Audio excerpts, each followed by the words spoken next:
I should have said no the moment he offered to massage my shoulders. I should have known that his hands wouldn't stop there. But sometimes, when you're starving for human touch, you make choices that change everything. And that night, God, that night still haunts me. When I walked into Sarah's apartment that Thursday evening, I thought it would be just another quiet night of catching up with my best friend. But Sarah wasn't there. Instead, her older brother Marcus opened the door, and my heart did this little skip that I tried to ignore. Sarah got called into work, he said, stepping aside to let me in. But she said you'd probably still want to hang out. I'm house sitting anyway, so. He shrugged, and I noticed how his shoulders had gotten broader since I'd last seen him. The apartment still smelled like vanilla candles and felt like home. The kind of home where you could kick off your shoes and just breathe. I'd been coming here for years, but tonight felt different. Maybe it was the way the evening light filtered through the windows, or maybe it was the way Marcus looked at me when he thought I wasn't watching. If you're drawn to stories about those moments that change everything, hit that subscribe button for Tales of Lust. Trust me, you'll want to hear how this unfolds. We ordered pizza. He remembered I don't like mushrooms, which surprised me. We settled on the couch, and for the first time in months, I felt relaxed. Work had been crushing me, and I hadn't realized how much I needed this. Just talking to someone who actually listened. You look tired, he said, studying my face in that way that made me feel seen. Like, really tired. When's the last time you took a break? I laughed, but it came out hollow. What's a break? I've been pulling 12-hour days for weeks. We fell into this comfortable rhythm. He'd pause the movie when I wanted to comment. He'd refill my wine glass before I even noticed it was empty. There was something different about him now, more thoughtful, more present than the guy I remembered from college parties. The way he moved around the kitchen, the way he'd glance over at me and smile, it was like seeing him for the first time. Remember when we used to stay up all night talking about everything and nothing, he said, settling back beside me on the couch. A little closer than before. We were kids then, I said, but my voice came out softer than I intended. Were we? He asked, and something in his tone made my chest tighten. As the night wore on, I started noticing things. The way he'd pause mid-sentence when our eyes met. How his laugh lingered a beat too long. The space between us on the couch seemed to shrink with each passing hour, like gravity was pulling us together. Your shoulders look tense, he said during a quiet moment in the movie. His voice had dropped to almost a whisper. You're carrying all that stress right here. He gestured toward my neck, not quite touching, but close enough that I could feel the heat from his hand. It was probably nothing, I told myself. Just Marcus being kind, the way he'd always been. But something had shifted in the air between us, something electric that made my skin tingle and my heart race. I've been having these knots for weeks, I admitted, rolling my shoulders. It's like carrying rocks around all day. I could help with that, he said, and the words hung between us like a question. I mean, if you want. I've gotten pretty good at working out tension. I should have said no. Every rational part of my brain was screaming at me to politely decline, to suggest we watch another movie instead. But I was so tired of being strong, so tired of handling everything alone, and the thought of his hands on my skin. Okay, I whispered, and the words seemed to echo in the suddenly quiet room. Thunder rolled in the distance as he moved behind me on the couch.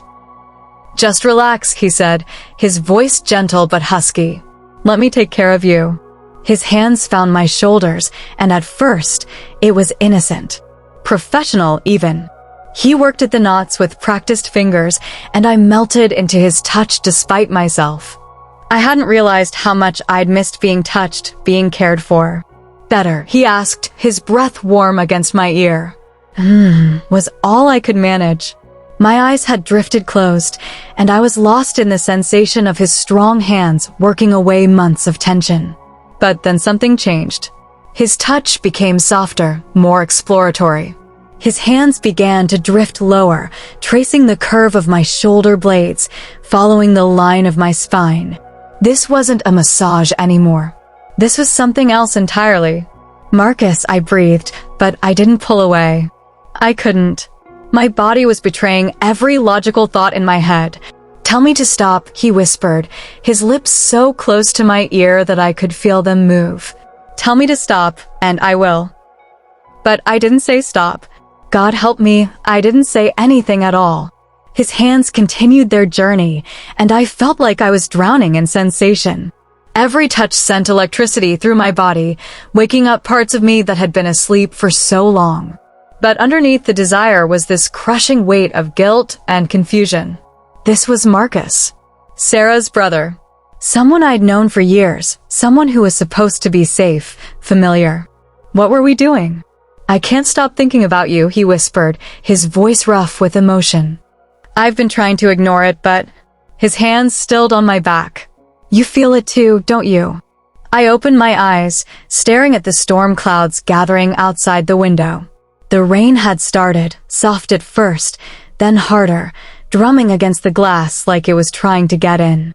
Or maybe it was trying to wash away what was happening inside. This is crazy, I said, but my voice shook.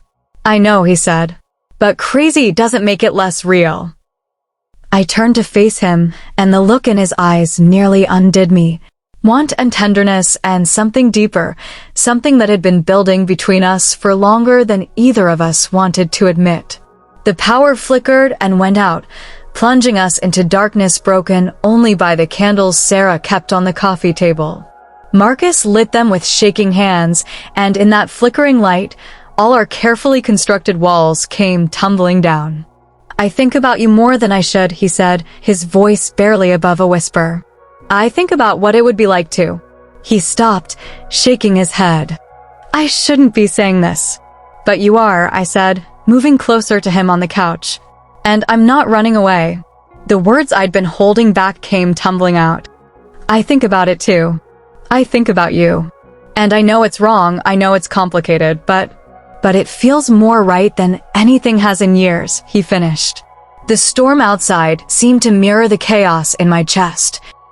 Lightning illuminated the room in brief, stark moments, and thunder shook the windows. We were inches apart now, close enough that I could see every fleck of gold in his brown eyes. What are we doing? I whispered. I don't know, he said, but I don't want to stop. We stayed like that for what felt like hours, talking in hushed voices about feelings we'd both been hiding. His hand found mine in the darkness, and I didn't pull away. We talked about the what-ifs, the might-have-beens, the perfect timing that never seemed to come. But as the storm passed and the first hints of dawn crept through the windows, reality came crashing back. The candles had burned low, and in the growing daylight, I could see the truth written on both our faces. I have to go, I said, my voice breaking. I know, he said, but his hand tightened around mine. I know you do. I packed my things while he made coffee, both of us moving carefully around each other like we were made of glass. The easy intimacy of the night before felt fragile now, threatened by the harsh light of morning. This can't happen again, I said, standing by the door with my bag in hand. I know, he repeated, but his eyes were saying something else entirely. I left a note on the kitchen counter, words I'd rehearsed 100 times in my head. Some feelings are too dangerous to explore. But I'm glad we're not alone in feeling them. His text came 3 hours later, just 2 words, me too. I stared at my phone for a long time, my thumb hovering over the keyboard. There were 1,000 things I wanted to say, but they all felt too big, too complicated, too dangerous. Instead, I deleted his number. Not because I didn't care, but because I cared too much. Sometimes the most loving thing you can do is walk away. Sometimes the connections that feel the most real are the ones that can never be more than a moment, a feeling, a memory that you carry with you long after the storm passes. I still think about that night. I think about his hands on my shoulders, the way he whispered my name in the darkness, the way it felt to be seen and wanted and understood. Was I wrong for feeling what I felt? Or was it human to want connection, even when the timing was impossible? I don't have all the answers. Maybe some stories don't have clear endings, just feelings that linger long after the moment passes. But I know this.